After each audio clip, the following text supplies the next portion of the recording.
Grand Risings, beloved, you've happened upon peculiar treasures of Yahweh, and I'm your sister Renee in Christ, and I bid you all an absolutely wonderful Sabbath day. Today is my third 5-minute minute, which go over the top questions about the Bible. Today, my third video is, what does the Bible say about tattoos?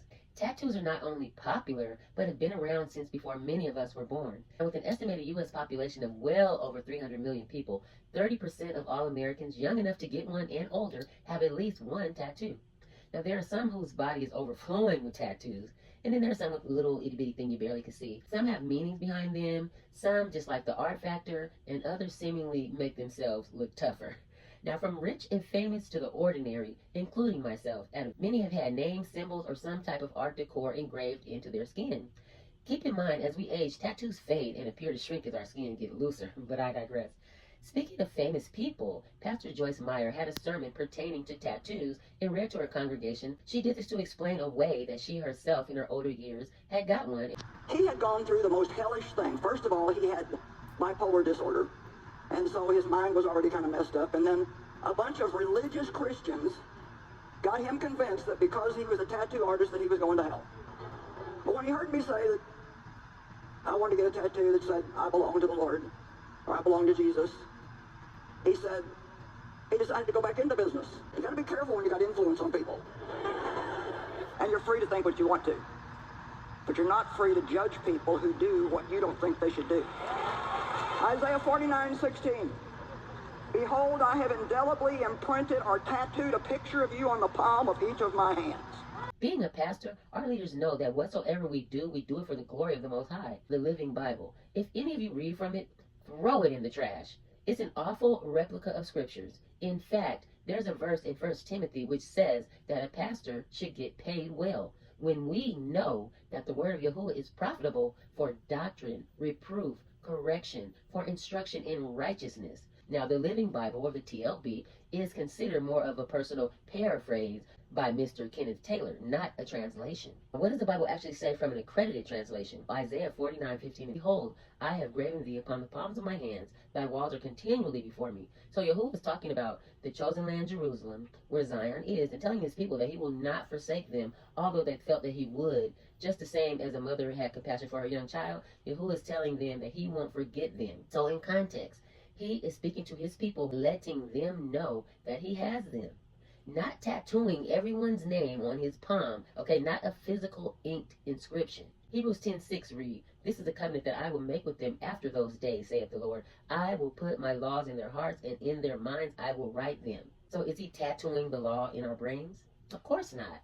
So we see that it's spiritual. Is it a sin to get a tattoo? Well, the Bible says nothing about you going to hell. However, we all should know that when Yahuwah instructs us to do something, that we should adhere to it. So are they forbidden? Well, technically, no. But in Leviticus 19:28, the Most High says, Do not make any cuttings in your flesh for the dead, nor print any marks upon yourselves. I am the Lord. Think about it, beloved. We die with a loved one's name tattooed on us somewhere. Then what? It's all vanity. And having their name is not going to make you love them or miss them any more than you already do. And furthermore, Deuteronomy 14:1 says, Ye are the children of the Lord your God. Ye shall not cut yourselves, nor make any bodies between your eyes for the dead. Now, Jamieson Fausset Brown Bible Commentary states, the practice of making deep gashes on the face and arms and legs in time of bereavement was universal among the heathen, and it was deemed a becoming mark of respect for the dead, as well as a sort of propitiatory offering to the deities who presided over death and the grave. So, are tattoos okay if not purpose for the dead? Well, I can understand why Yah instructs away from doing these things, because Leviticus 20:26 tell us, And ye shall be holy unto me, for I the Lord am holy, and I have severed you from other people, that ye should be mine. Now let me ask you, would you write graffiti on a church building? Of course you wouldn't. Well, guess what? Having more respect for a man-made building where the Most High doesn't dwell is vanity, because he dwells in you. So why would we allow someone to write on our God-given temple? 1 Corinthians 3:16 and 17 say, Know ye not that you are the temple of the Most High, and that the Spirit of Yahuwah dwelleth in you? If any man defileth the temple of Yahuwah, him shall Yahuwah destroy, for the temple of Yahuwah is holy, which temple ye are. Anyway, in closing, beloved, don't continue to defile your God-given temple. In 1 Corinthians 10:31 read, Whether therefore ye eat or drink or whatsoever ye do, do it all to the glory of Yah. So, will your tattoo be for Yah's glory? Say you get a cross tattoo, but you still live in willful sin. What good does the tattoo do for you? We are to deny our flesh once we accept Christ, and we pick up our cross daily. But to get it carved in your skin and then still turn away, we are supposed to be walking in the spirit of the Most High. We're supposed to be Christ-like. Can you see Christ going to get a tattoo? Don't say, well, today he would. No, let's not make a graven spiritual image of him in our mind and make him to be something that he is not. So anyway, I really hope this video helped you. I hope this gave you some clarity on tattoos. I definitely hope that you start seeking into this yourselves and you got something out of this video. Because if you did, I would greatly appreciate it if you liked it, if you shared it, and if you definitely hit that subscribe button and become part of the family. Anyway, may the Most High bless you and keep you. Until next time, bye.